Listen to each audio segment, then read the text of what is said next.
Good day, sir. We are Group 9 and we are tackling about the audit inquiry and members' right to examine. Now, there is objectives of this topic.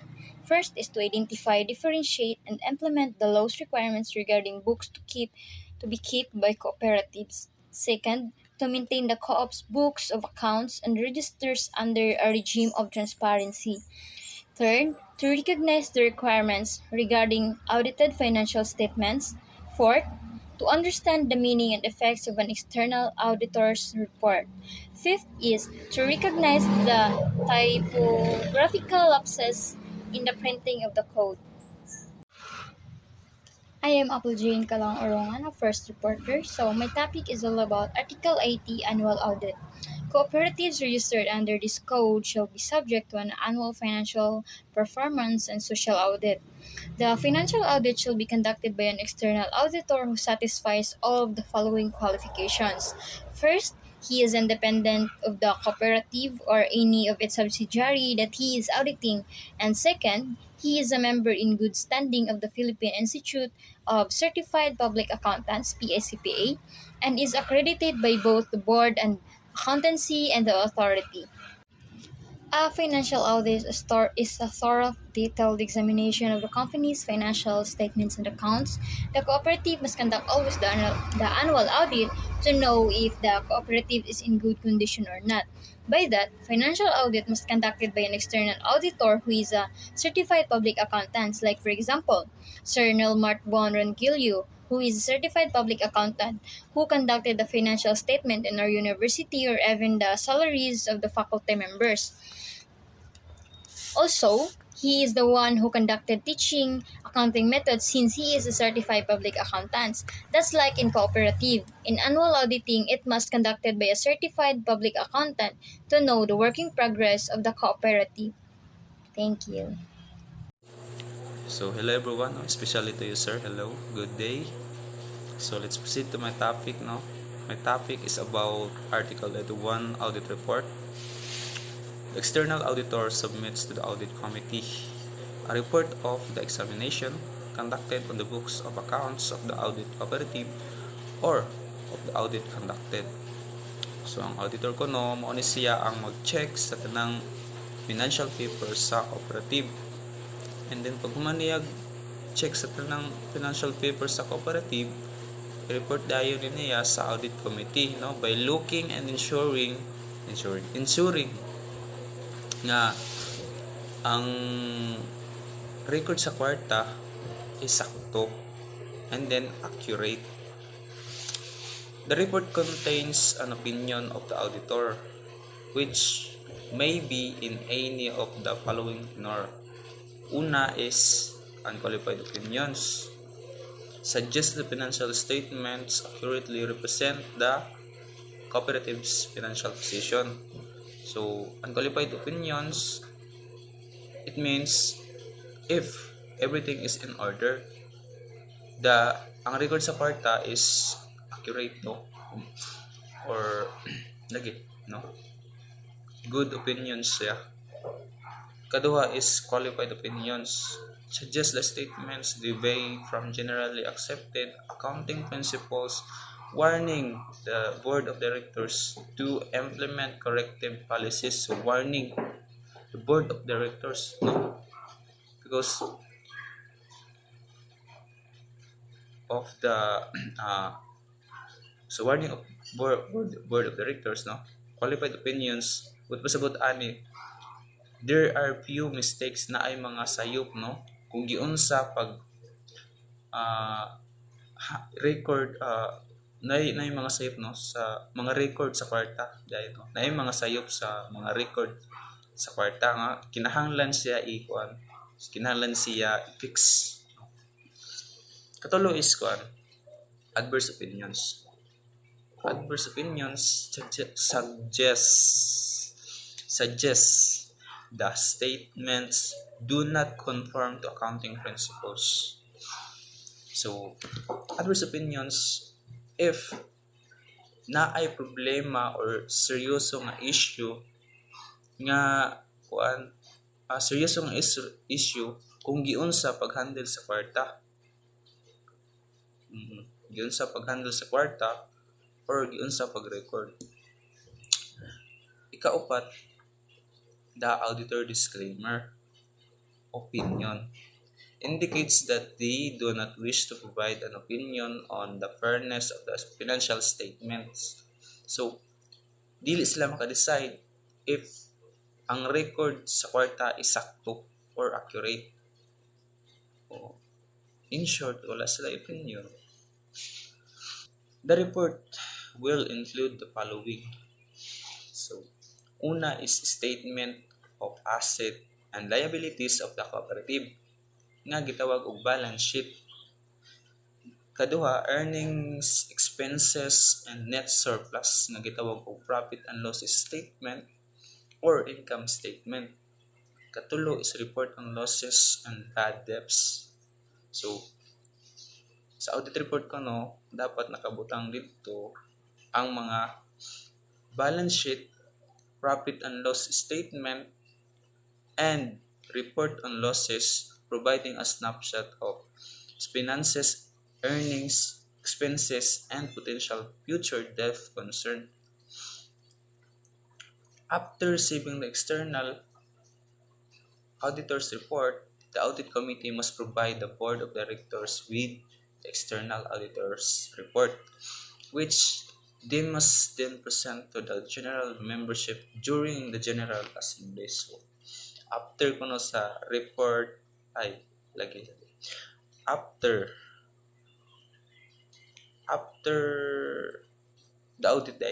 the audit, after sa pag-audit ang audit committee grupo ni siya sa mga tao nga maoy mag-check sa audit report, and then ihatag dayon nila sa board of directors nga maoy dako-dako sa cooperative, and then katong board of directors nga dako-dako sa cooperative iya dayong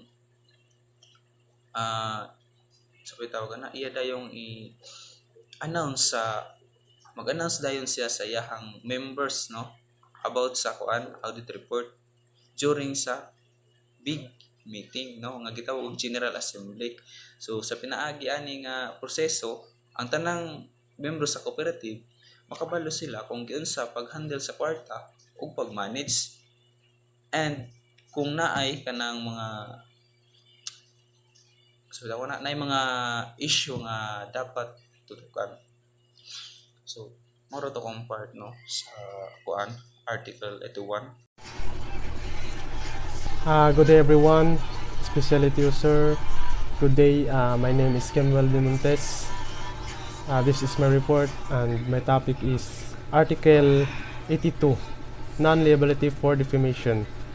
The auditor is not liable to any person in action defamation based on any act done or any statement made by him in a good faith connection with any matter he is authorized or required to do pursuant to this code.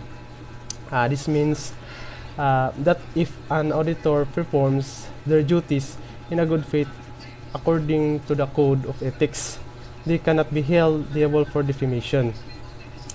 This provision is designed to protect auditors from personal liability arising from the performance of their professional duties.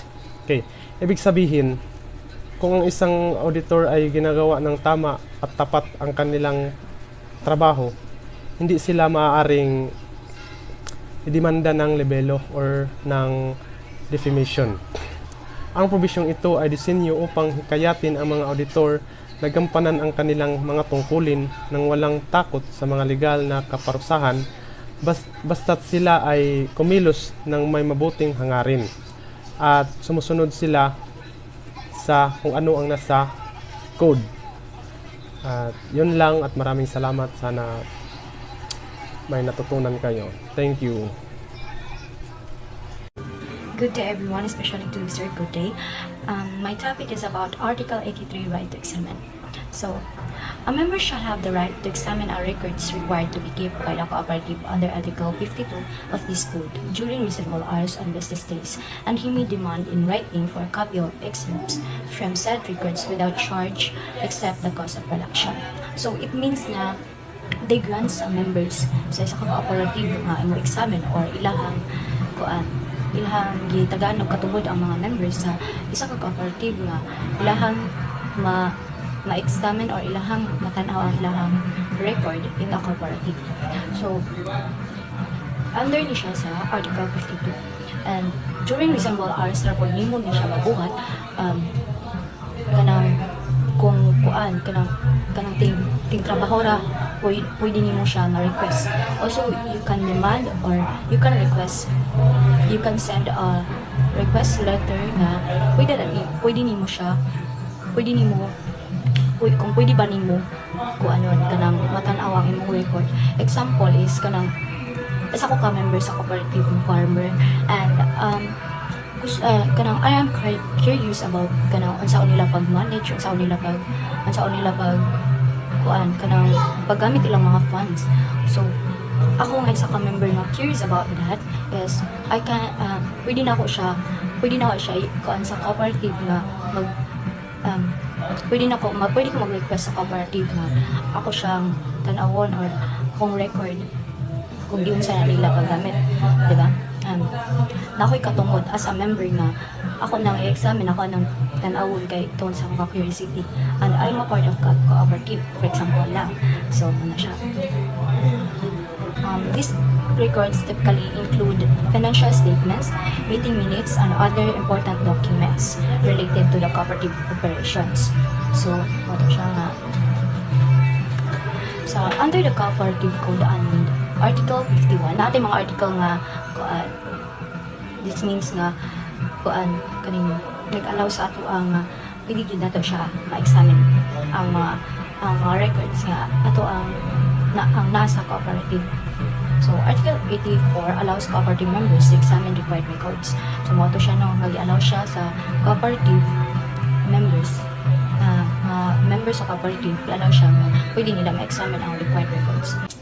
On relatable prevention in Article 51, this prevention addresses the removal of elective officers, directors, or committee members, and since unrelated to the discussion about members' right to access records, it could be a typographical error in the bill printing. So, mo to siya. Tapos, cooperative must keep records open for inspection during reasonable hours. Mo to siya nga, it means nga, ang cooperative po daw is ilahang ipa tanaw ang mga records sa mga members, or kasi nga pwede nila ipa-inspection kung ang members is want nga i-examine nila or ilahang inspection on ang ilahang mga record is during the purchase sa reasonable hours or office hours. Members have the right to examine records under Article 53. So, mato siya, right to examine gyapon siya na ikatungod ang isa member, and examination should be conducted during business days at the cooperative office. Members can demand free copies of record except production costs. So, mato nga akong ingon nga pwede maka-demand ang isa ka member or maka-send og request sa isa ka cooperative to have a copy or kuan kanang about information, copies of records, information about records, except production cost kanang ginabayadan po din siya kay dili siya part ata sa cooperative nga di sila maghatag nga walay bayad. So, mo to siya. So, in the case where an officer refuses to allow a member to inspect books or excerpts due to a poor resolution, the directors who voted for the refusal could be held liable. So, kung ang isa daw kung ang mga officers is gi-refuse nila ang isa ka member nga kanang wala nila gi-allowance sa member to inspect the books or records, is directors who voted for a refusal could be held liable. However, the officers or directors may argue that the members improperly used previously secured information was not acting in good faith or had an illegitimate purpose in making the demand. This illustrates the complexity and potential legal disputes that may arise in ensuring compliance with cooperative regulation while protecting the interests of all parties involved. That's it. Thank you. Good afternoon, sir. I am the last reporter of Group 9. My topic is safety of records.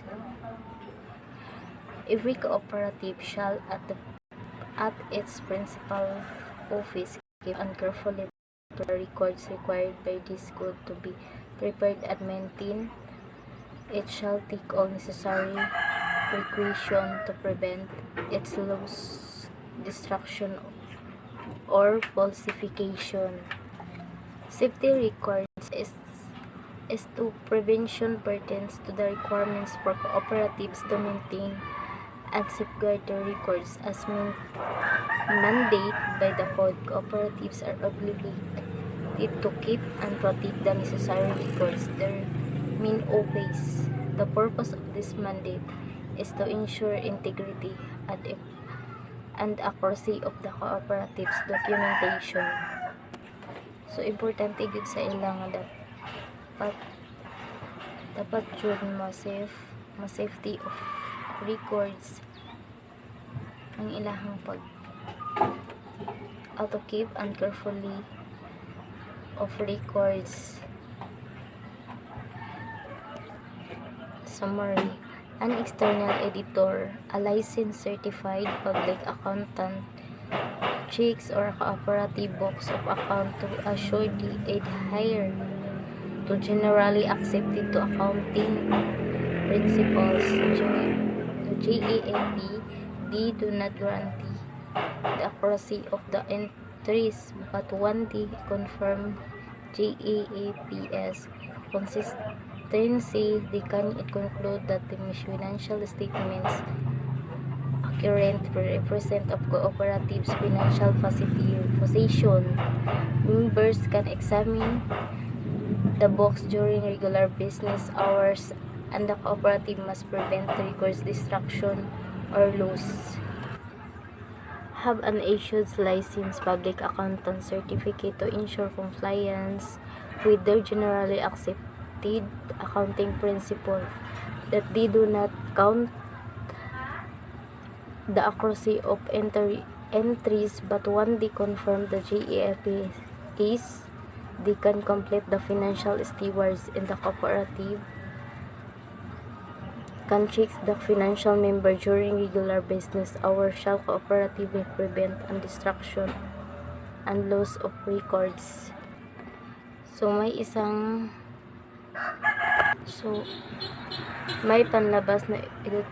pinalabas na editoryo doon na isang lisensyadong sertipikong pampublikong accountant tumitingin sa mga libro ng account ng isang kooperatibo upang matiyak na sumusunod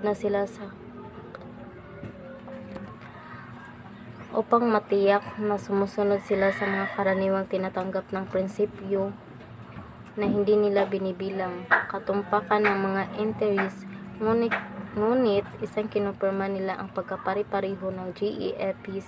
Maaari nilang tapusin ang mga financial stewards ay tumpak na kumakatawan sa kooperatibo. Maaaring suriin ang membro ng posisyon sa papanalapi ng libro. Sa oras ng negosyo, dapat nilang pigilan ang kooperatibo at pagsisira ang pagkawala ng mga record.